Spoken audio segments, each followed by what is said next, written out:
Bonjour!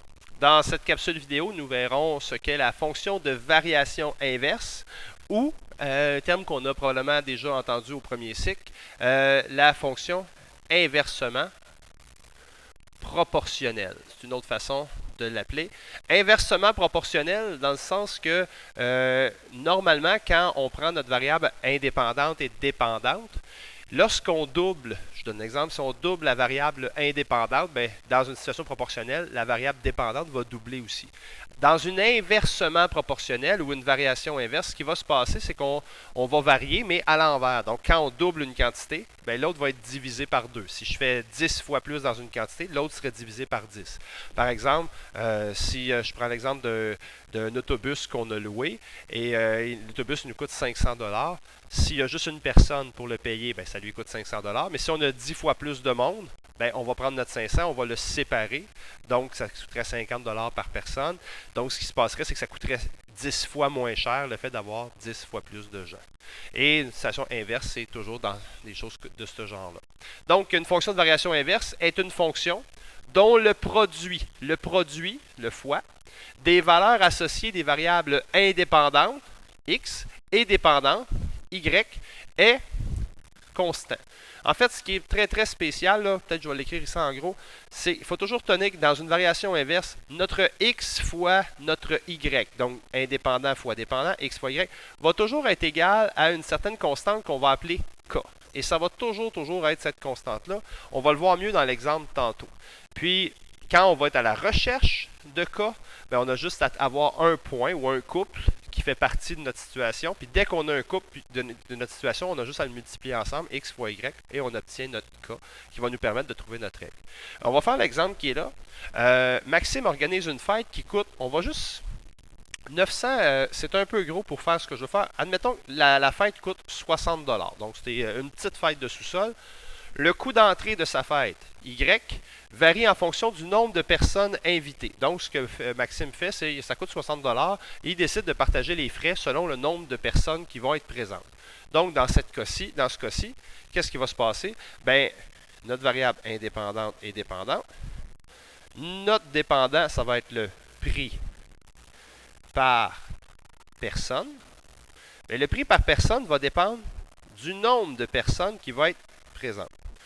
Donc, si on part comme ça, en supposant que Maxime, il est seul à sa fête, bien, si Maxime il est seul à sa fête, il va falloir qu'il défraie tous les coûts, donc de 60 $. Et là, si jamais, là, on va mettre certains nombres, admettons Maxime, ils sont, je ne sais pas moi, 5 personnes à sa fête, bien, le 60 $ va être séparé en 5, donc si on sépare le 60 $ en 5, on a 12 $ par personne. Si jamais ils étaient 10 à la fête, bien, le 60 il est séparé en 10, ça ferait des frais de 6 $. Donc on remarque que j'ai doublé le nombre de personnes ici et mes frais sont divisés de moitié. Donc c'est une inversement proportionnelle. Si on a 15 personnes à la fête, bien, le 60 est divisé en 15, ça ferait 4. Si on avait 20 personnes, ben 60 divisé en 20, ça coûterait 3 $. Et finalement, supposant qu'on aurait 30 personnes à la fête, ben si on avait 30 personnes à la fête, 60 $ serait divisé en 30, ça nous coûterait 1-2 $ par personne. Et ce que je voulais vous faire remarquer tantôt, notre fameux K qui est ici, si on multiplie ensemble X évidemment qui est là et Y qui est là, ben X multiplié par Y, 30 fois 2, 60. 20 fois 3, 60. 15 fois 4, 60, et ainsi de suite. Mais dans le fond, ça, c'est une des particularités de la table de valeurs dans une inverse. Le x multiplié par le y, donc l'indépendant multiplié par la variable dépendante, donne toujours le même nombre. Et ce nombre, ben, c'est notre constante de départ qui était dans ce cas-ci notre 60. Et la règle, en fait, je vais aller tout de suite à la règle, on fera le graphique par la suite. La règle va toujours être du genre y égale notre fameuse constante, dans ce cas-ci, c'est 60 qui était donnée dans le graphique, mais si elle n'était pas donnée, il aurait fallu multiplier un x et un y ensemble, donc en faisant k égale x fois y. Mais dans ce cas-ci, notre règle, ça va être y égale notre nombre, qui est toujours le même, 60 $, et qu'on sépare selon le nombre de personnes qu'on a. Évidemment, on pourrait l'écrire avec la notation fonctionnelle aussi, là, f de x égale 60 qu'on sépare en x. Et toutes les règles de variation inverse, toutes les variations inverses, on va toujours avoir un x au dénominateur. Donc, notre variable indépendante se retrouve toujours en dessous. C'est la particularité de la variation inverse. Maintenant, on va aller faire le graphique parce qu'il y a aussi une particularité dans le graphique. C'est une forme un petit peu spéciale. Donc, on va commencer, dans le fond, notre variable indépendante, ce serait notre nombre de personnes. Alors que ici, c'est le prix par personne. Donc, notre titre, prix par personne, évidemment, selon le nombre de personnes à la fête. Au niveau des X, si je prends l'axe des X, je vais juste le mettre un petit peu plus foncé. J'aime ça quand mes axes, on les voit mieux, puis je trouve qu'on les voit pas super bien. Donc voilà, voilà. Donc, au niveau des variables indépendantes, il faut que je me rende jusqu'à 30. 1, 2, 3, 4, 5, 6, 7, 8, 9, 10, 11, 12, 13, 14. Donc, si je veux me rendre jusqu'à 30, ce que je vais faire, je pourrais faire des bonds de 1. Donc, on va faire des bonds de 1. 2, 3, 4, 5, 6, 7, 8. Non, ça ne marche pas du tout les bonds de 1. Je ne me rendrai pas jusqu'à 30. Je vais juste pouvoir en faire 14. Donc, je vais être obligé de faire des bonds de 2. Même des bonds de 2, je ne me rendrai pas. Donc, ça va être des bonds peut-être de 2.5. Ce qu'on va faire, c'est qu'on va faire 5. On va faire 10, 15, 20, 25, 30 et 35. Ça a bien de l'allure. Et dans l'autre sens, il faut que je me rende jusqu'à 60. Donc, dans les Y, ma variable prix par personne, 3, 4, 5, 6, 7, 8, 9, 10, 11, 12, 13, 14. J'ai encore 14. Donc, si je veux faire ma graduation, je dois faire des bonds de 5 aussi dans ce sens-là. Donc, je vais me retrouver avec 10, 20, 30, 40, 50 et 60. Donc, je vais pouvoir utiliser le maximum d'espace dans mon graphique. Maintenant, on va aller placer nos points. Donc, on va aller placer les points.